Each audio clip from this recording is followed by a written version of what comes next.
اعوذ باللہ من الشیطان الرجیم بسم اللہ الرحمن الرحیم۔ کل ہم نے پڑھا تھا کس طرح ہمارے چھٹے امام جعفر صادق علیہ السلام کے پاس کئی لوگوں نے کیا کیا تھا، خط لکھے تھے کہ آپ ہماری کیا کریے، مدد کریے، لیکن اس کے باوجود امام نے ان کے خط کو آگ کے حوالے کر دیا۔ ٹھیک ہے، آگ کے جب حوالے کیا، کیوں کیا؟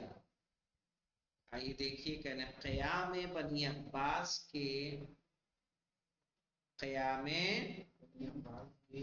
بنی عباس کے رہبروں کی تجویز کو، کہ جو آپ کو پیش کی جا رہی تھی کہ آپ خلافت کے سب سے زیادہ حقدار ہیں، کیوں مسترد کیا، یعنی انکار کیوں کیا؟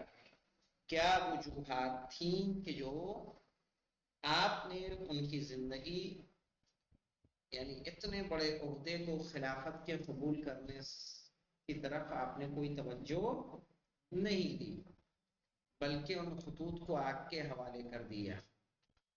جو کچھ بیان کیا گیا ہے اس کی طرف توجہ کرتے ہوئے پہلی نظر میں ابو سلمہ اور مسلم کی تجویزوں کے مقابلے میں امام کے موقف کا تجزیہ کرنا ذرا مشکل نظر آتا ہے، کیونکہ بظاہر اس تحریک میں مذہبی عوامل کا قوی اثر تھا، چونکہ انہوں نے جو نعرے اپنے لیے منتخب کیے تھے وہ سب کے سب اسلامی تھے، جو اقوال ان کے پرچموں پر لکھے ہوئے تھے وہ سب کے سب قرآن کی آیتیں تھیں۔ کون مولانا؟ بنی عباس والے۔ اور وہ ایسا ظاہر کرتے تھے گویا وہ اہل بیت علیہ السلام کے فائدے کے لیے کام کر رہے ہیں، سمجھ رہے ہیں؟ ایسے ظاہر کرتے تھے کے لیے کام کر رہے ہیں، اور ان کا ارادہ یہ ہے کہ اہل بیت پیغمبر کے خون ناحق کا انتقام بنی امیہ اور بنی مروان سے لیں۔ ٹھیک ہے، اسی لیے ان کا جو نعرہ تھا یا لسارات الحسین، کیا تھا؟ یا لسارات الحسین نعرہ تھا۔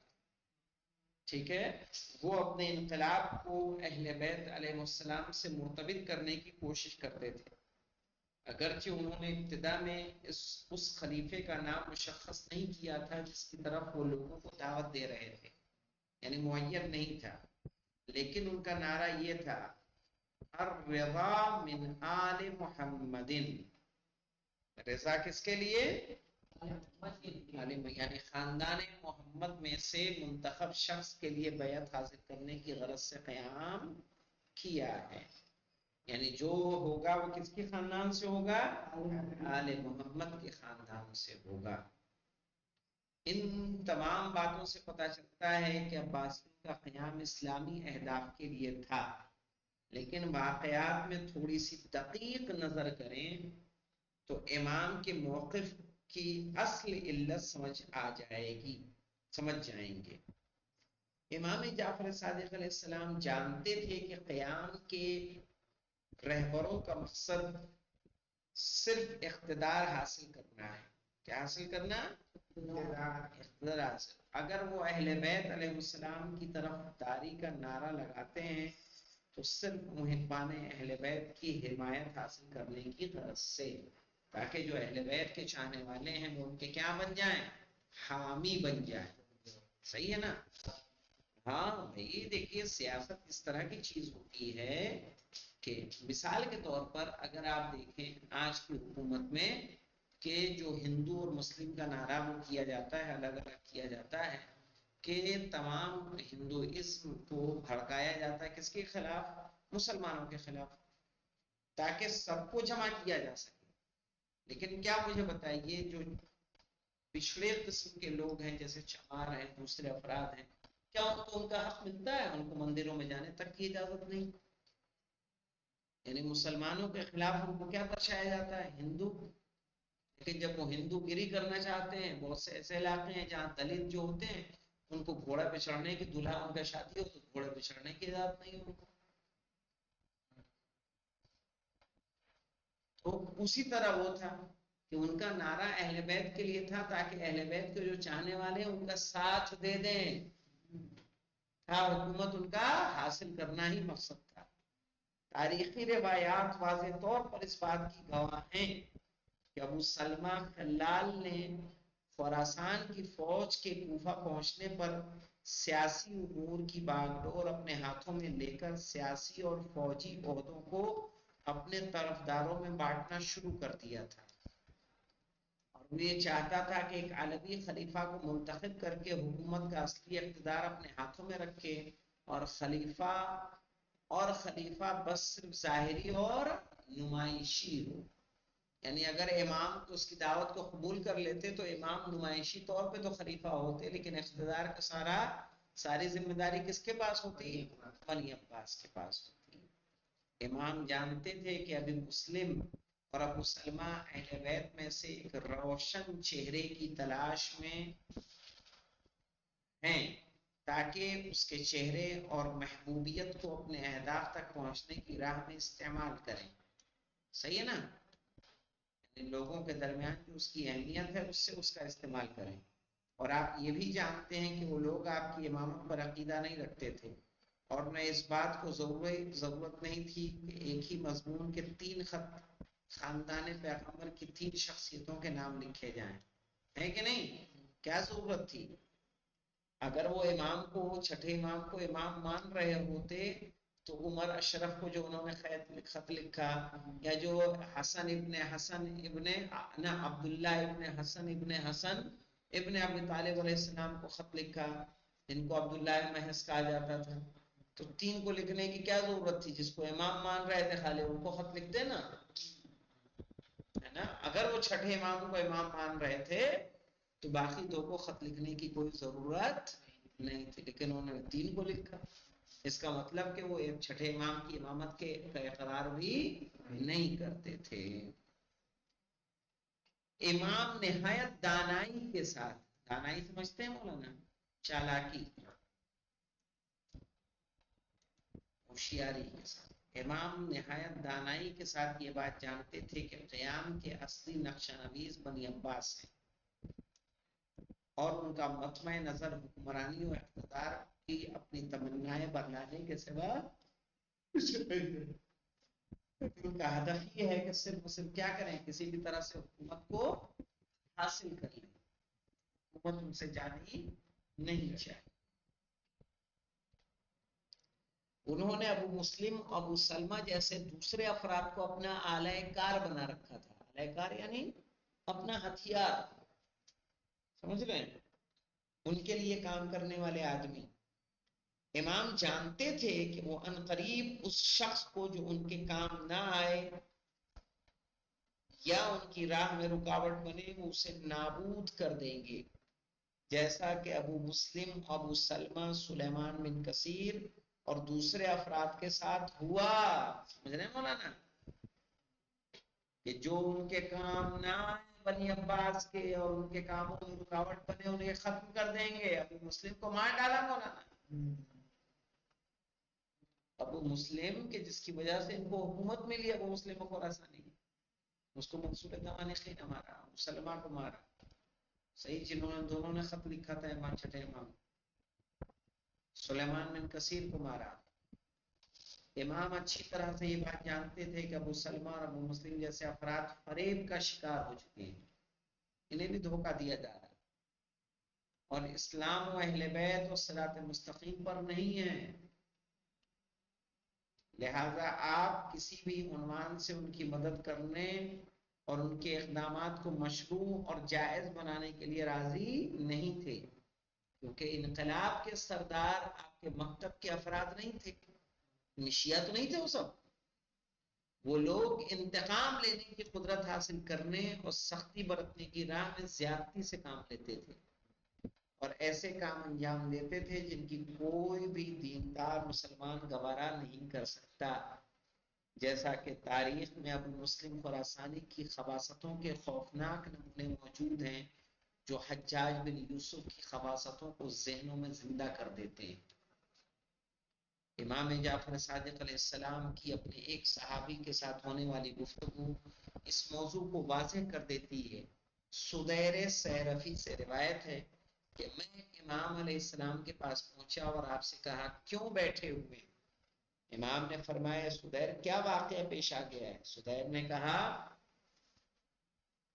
آپ کے دوستوں اور شیعوں کی کثرت کے بارے میں بات کر رہا ہوں۔ امام نے پوچھا بھلا کتنے افراد ہوں گے وہ ہمارے شیعہ اور چاہنے والے؟ سدیر نے جواب دیا 1,00,000 افراد۔ امام نے فرمایا 1,00,000 افراد؟ سدیر نے جواب دیا ہاں شاید 2,00,000 افراد، ایک ہی نہیں بلکہ کتنے؟ 2,00,000 ہیں آپ کے چاہنے۔ امام نے فرمایا 2,00,000؟ سدیر نے جواب دیا ہاں، اور شاید آدھی دنیا آپ کے ساتھ ہے۔ اس گفتگو کے بعد امام سدیر کے ساتھ یمبا گئے۔ کہاں گئے؟ ہاں وہی سدیر، کہا کہ آدھی دنیا آپ کے ساتھ ہے۔ اس کے بعد یمبا ایک جگہ ہے، وہاں امام کے ساتھ گئے، وہاں پر بکریوں کے ایک گلے کو دیکھا۔ بکریوں کے گلے یعنی کوئی جھنڈ، صحیح ہے، بکریوں کا جو ہوتا ہے۔ اور فرمایا اے سدیر اگر ہمارے دوستوں اور پیروی کرنے والوں کی تعداد ان بکریوں کے برابر بھی ہوتی تو ہم گھر میں نہ بیٹھتے۔ 1,00,000 2,00,000 اور آدھی دنیا کی بات کر رہے ہو، کہ ان بکریوں کی تعداد کے برابر بھی ہوتی تو ہم گھر میں نہ بیٹھتے اور قیام حکومت کے لیے ہم قائم کھڑے ہو جاتے۔ آئی سمجھ میں؟ صحیح پیروکار کا ملنا مشکل ہے۔ اسی لیے میں کئی مجلسوں میں کہتا ہوں سچوں کی جتنی بڑی تعداد امام حسین علیہ السلام کے ساتھ کربلا کے میدان میں کسی کے ساتھ نہیں تھی، کسی کے ساتھ نہیں۔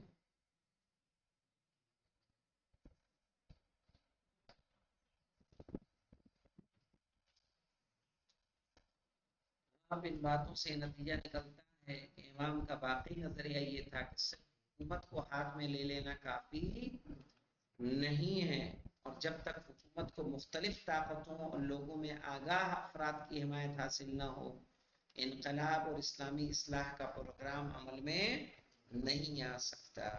ایسی طاقتیں اور ایسے باخبر افراد حکومت کے ساتھ ہوں کہ جو حکومت کے مقاصد سے باخبر ہوں اور اس کے نظریوں پر ایمان رکھتے ہیں اور اس کی حمایت کی راہ میں قدم آگے بڑھائیں، عام لوگوں کے لیے حکومت کے موقفوں کو وضاحت کریں اور حادثات کی ہواؤں کے مقابلے میں پائیداری اور مقاومت کا مظاہرہ کریں۔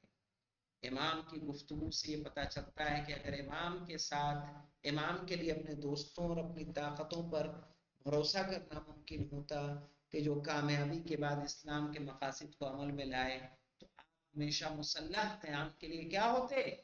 آمادہ ہوتے۔ صحیح نا؟ کیا کہا مولانا؟ بکریوں کے گلے کے برابر بھی اگر میرے پاس افراد ہوتے تو ہم گھر میں نہیں بیٹھتے۔ آج بتائیے اچھا 12ویں امام کے لیے صرف 313 ہی تو چاہیے مولانا، شیعہ کہاں نہیں ہے؟ ابھی اربعین میں جائیے کروڑوں مل جائیں گے، حج میں جائیے لاکھوں پڑے ہیں، لیکن اس کے باوجود 313 ہے نا؟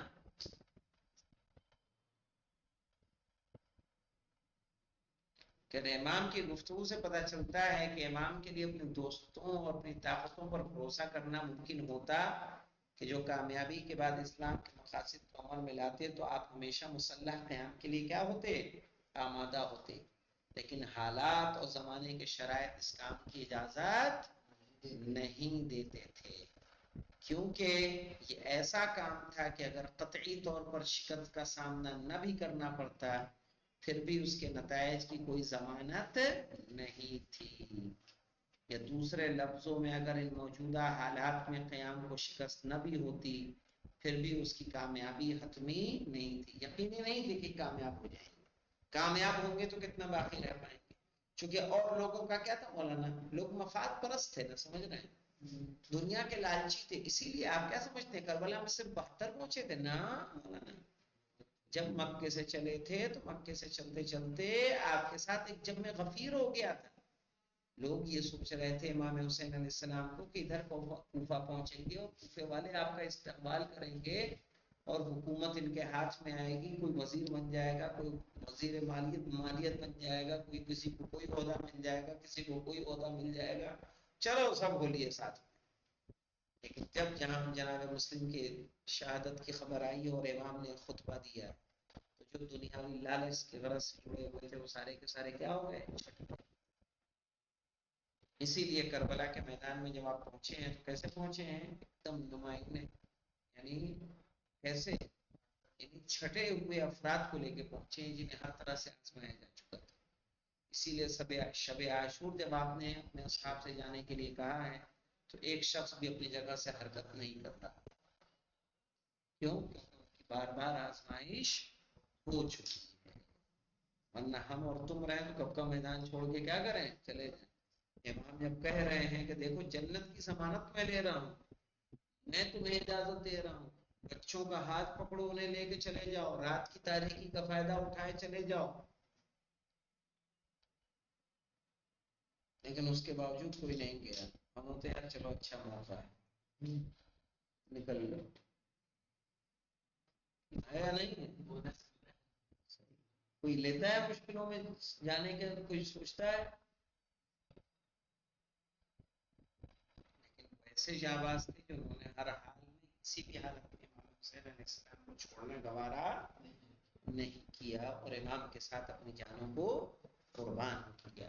ظاہر ہے اگر ایسے شیعہ ہوں گے تو امام کا ظہور بھی ممکن ہو جائے گا اور کوئی امام اپنے گھر میں بیٹھتا نہیں، بلکہ حکومت کے خلاف جس طرح سے امام حسین علیہ السلام کھڑے تھے باقی امام بھی کھڑے نظر آتے، لیکن کمی تھی ایک حقیقی سچے سپاہیوں کی کمی تھی، سچے چاہنے بکری کے تعداد کے برابر بھی ہوتے ایک گلے میں کتنے ہوں گے؟ 50-100 ہوگی نا؟ کتنا بڑا گلہ ہوتا ہے بکری؟ 1000-2000 بکریوں کا ہوتا ہے، چھوٹا گلہ صحیح ہے نا؟ کہا اگر اتنی تعداد میں بھی ہوتے لوگ تو ہم گھر میں الحمدللہ رب العالمین۔